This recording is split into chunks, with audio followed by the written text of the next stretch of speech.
What's poppin', guys? You got your boy Nanjiroh here. Welcome to another video. So for this video, I wanted to go ahead and talk about temper force, which as you can see is actually on the roulette. So I know well, I forgot to turn off my sound, but whatever.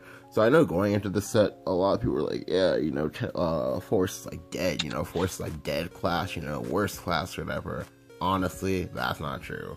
Like, I think a lot of that was a lot of like silly hype or whatever, just because, you know, people didn't get really started on building. It also doesn't help that, you know, like, the Omen for force, Izudia, that he's like, well, not as seen on TV, basically, and that just kind of, you know, it kind of went a long way, towards just, you know, like, making the prospects for force look kind of bleak, but like, it's not that bleak. It's actually pretty good. Alright, so let's just go ahead and hop right on into the deck list, because like this is what you know I've been like working on it for a little bit. This is not bad. It's pretty fire. So 3 water fairy. Water fairy is like still pretty cool. Like you still play it just like it's a nice one drop. Like basically one of the things that water fairy lets you do is that water fairy it lets you be able to have one drop for Elf Song up 4. Being able to Elf Song up 4 is still very strong. Elf Song is still a very strong card. You'd also get you fairies for Green Glen Axemen. They might like need in order to be able to proc Axemen on 8 or proc on 9. Very cool card. I like it a lot. 3 Tia. So I already said this before in my card review video, but Tia is actually pretty good. Like I mean it's one of those, you know, I knew it would be good because like at the end of the day, basically it's like saying that, oh, the slot you had for Goblin, you basically put it in for Tia. You have 1 HP. You have 1 HP less of stats, but that's fine because this actually has synergy with your deck. Whereas Goblins, just, you know, always be a 1-drop Goblin. You know, Goblin's feeling hungry, but that's actually doing work. So, with Tia, like again, basically, it's like playing as sometimes Water Fairy that has like a potential big upside because she essentially would get you technically. If you fulfill her activation costs, she technically gets you a 350 4/4, which is essentially like saying, oh hey, I got 4 fairies, but in 1 card. You know, that's cool, right? Again, 1 drop for Elf Song, 1 drop for Rain, or 1 drop that you can like play with the Tarot and things like that. Even though it seems like hard to proc, I've actually gotten the 1 mana Crystalli Eve a few times, but that doesn't really happen until like later in the game where, you know, where your opponent's more likely to be able to deal with it.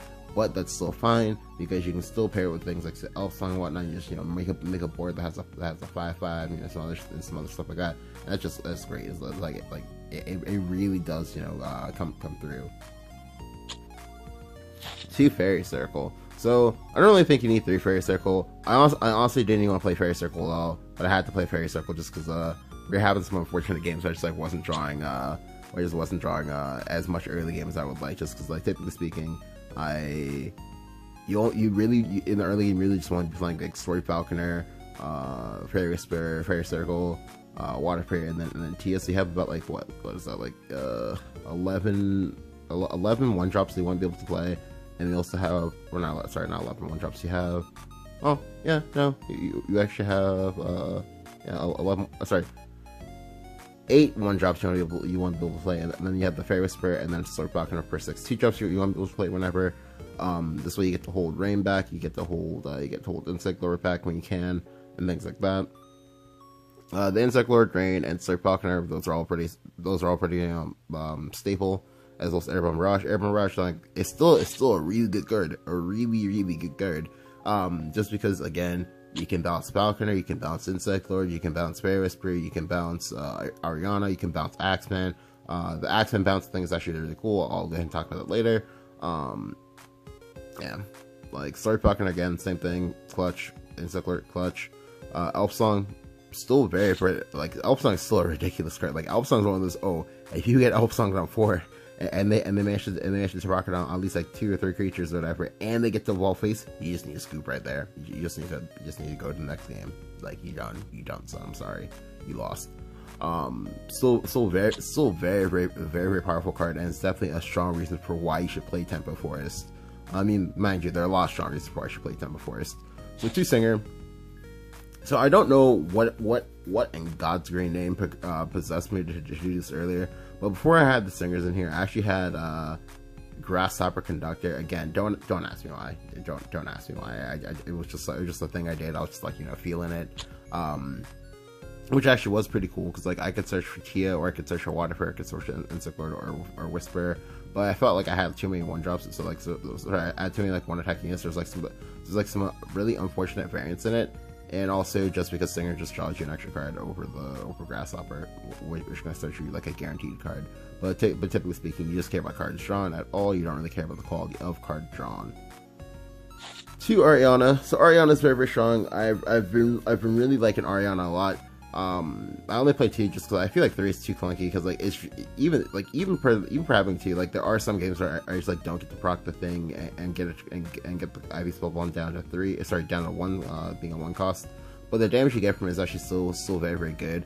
Now this in conjunction with Hornet Soldier and Green Glen Axeman is a part of Forest that I think like people kind of like forgot about. Forest has a lot of Forest playing Green Glen Axeman and Ariana, as well as Hornet Soldier, they have a lot of basically effect burst damage right now. Like, it's kind of crazy. So I was actually doing some calcs or whatever on like Discord and the like. But if you have like a Green Glen Axeman up, like if you go Green Glen Axeman, play your 2 other cards, then play a double Ariana thing, a double Ivy Spellbomb. That's 6 damage right there. That's 6 damage right there. Or if you go, for example, Green Glen Axeman, Hornet Sting, if you have Green Glen Axeman proc, Hornet Sting, and then Ariana Spellbomb, that's 7 damage. That's literally just like at least 5 mana for 7 damage. That seems good to me. Or if you have like double Spellbomb up, and then you have like double Green Glen up, again, lots of damage. It's actually kind of wild.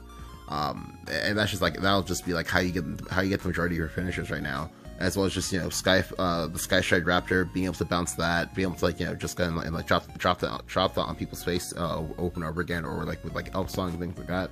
Like it's just being able to just like realize how you're gonna have to try to convert your damage, try to get your win, and just you know, making sure like shoot for it. Like, you still have a decent amount of cards to be able to do this, just because, like, you know, Matera draws your card, Singer draws your card.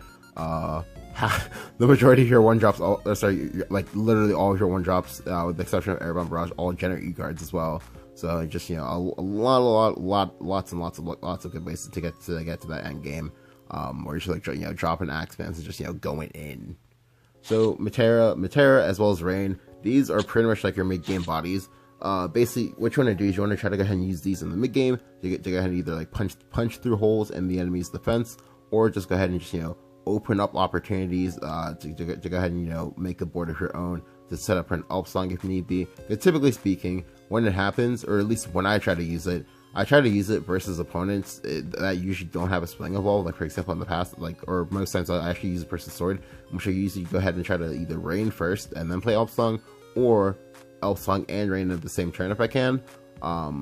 Just because, again, like a 5/5 Rain, as well as like a 3/2, or at least a 3/2 on whatever it is they actually triggered the Rain on, is very, very good. Is, yeah, very, very strong as well. You can also like possibly make 3/4? Yeah, the 3/4 as well with the by targeting your Sky Stride, your Story Falconer, and that's kind of crazy. Because because you know, if you need to be like, you can make trades, you can help you like set board, and, you know, things like that. Very, very nuts. But yeah, so going on from there, I'm actually gonna go ahead and talk about a new card, Luxglaive Veil. So Luxglaive Veil is also another reason to be playing Forest right now. Luxglaive Veil is, honestly speaking, it's kind of nuts. Again, this is one of those cards that I literally said it was gonna be nuts the second I saw it, just because like I've seen that type of you know, card effect before in other card games, and most times that type of effect is, well, pretty broken. And of course, this guy did not disappoint. This guy, again, very, very nuts. So typically speaking, how you're gonna try to use them is, one, you don't even have to like try to mulligan for him either. Like, because typically speaking, you play enough fairies that most times, by the time, like, whenever it is you draw him, as long as you don't draw him like super late in the game, like, he can usually easily get down to like 3 costs, or like 2 costs, or like 1 cost. Hell, even sometimes 0 cost. You know, depending on, you know, what it is you're doing, how early or, you know, late or whatever you find them, or sorry, just, you know, when you find them. And just being able to like make plays with that. So I think the biggest play that I've enjoyed the most is actually in conjunction with Axeman, because before in the past when you went to play Greenland Axeman, it was just kind of, you know, a given that you just like never Axeman on 8 because you can't actually convert any damage to the way. So technically you actually lose damage on your Axeman. So you basically would have to go Greenland on 7 into some bullshit on 8 that might not necessarily be like, you know, that good for your tempo, into Greenland plus like 2 1-drops on 9, and be able to convert your damage then to be able to do about 6 damage regardless of what happens. But with Bale, you can actually go for some crazy power plays of being able to say go Greenland on 7 into Greenland plus Bale plus 1-drop on 8, and then connect 4 damage immediately, and then 4 damage again the turn afterwards. So if you're doing that right, in 3 turns you get to deal 10 damage, irregardless of whatever else happened during the course of the game. Well, assuming of course you have the cards to proc the Greenland on 9, which you should, because again you generate so many cards, right? And that's just a lot of damage. Just again, you have the Ariana giving you the Ivy spell bombs. You have the you also have the Storied Falconer with the Falcons. You have the Airbound to bounce the Falcon. Airbound can also bounce Ariana as well, which is also pretty something cool that I like to do. And just, you know, things like that, and that's just so much damage just, you know, kind of comes out, just because like the fairies while small do sometimes just, you know, kind of like sneak up on you or whatever, and just, you know, getting that nice chunk chip damage, and just, you know, go ahead and push things in motion. So this way you can go, you know, collect the young W, collect your free points. The last card I want to go and talk about is actually Hornet Soldier. So Hornet Soldier, again, another new card. This card, pretty flames. I like this card. I like this card so much. Like, so initially I didn't even think I would like it that much, but no, this card is actually flames. So the nice thing that I like about Hornet Soldier is that Hornet Soldier, it gives you a Bane unit. It gives you a very, very cheap Bane unit, Rush Bane, 2PP. That's great. Like, because like it didn't need to have Storm, just because again you have all the damage you need with like Axeman and things like that, and there's also your Elf Songs and stuff like that. But even then, he also gives you a way to also get burn as well, because you have the Hornet Sting. So the Hornet Sting is 3 PP, just deals 3 damage to the enemy leader. So when I first saw that, I was like, I don't know if that's just gonna, you know, be like that good or whatever, just because like it's like 3 direct damage. And technically speaking, if you, unless you're setting up lethal unless you're getting lethal that turn, or like setting up 2-turn lethal, it's gonna, you know, like in my mind I'm thinking, well, it's just, you know, gonna feel bad.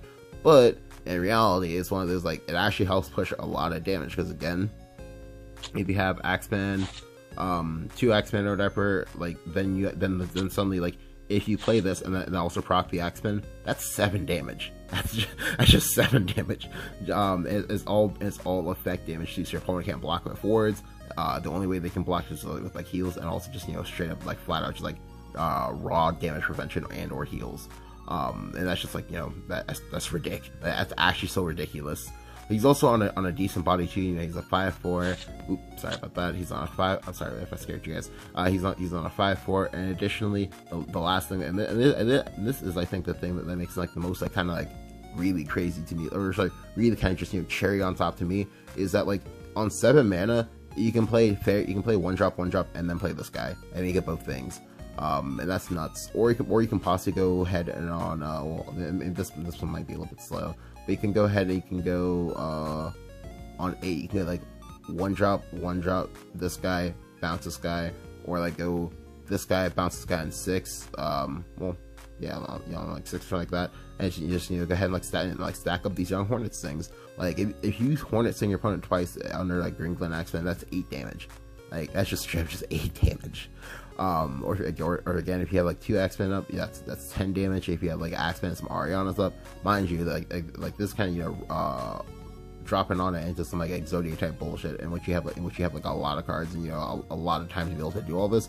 But I've seen it happen. Like I've literally seen this stuff happen before. You just like get it and just like drop all this hot damage on your opponent, and you just like don't know what to do, because like they can't stop it, like, because it's all effect damage. So again, overall the deck is pretty cool. I actually like the deck so much. I know many people are like, oh, well, what are you gonna do because we don't have brambles, or what are you gonna do because we don't have because you don't have Fairy Jack or whatever. Well, apparently just didn't matter.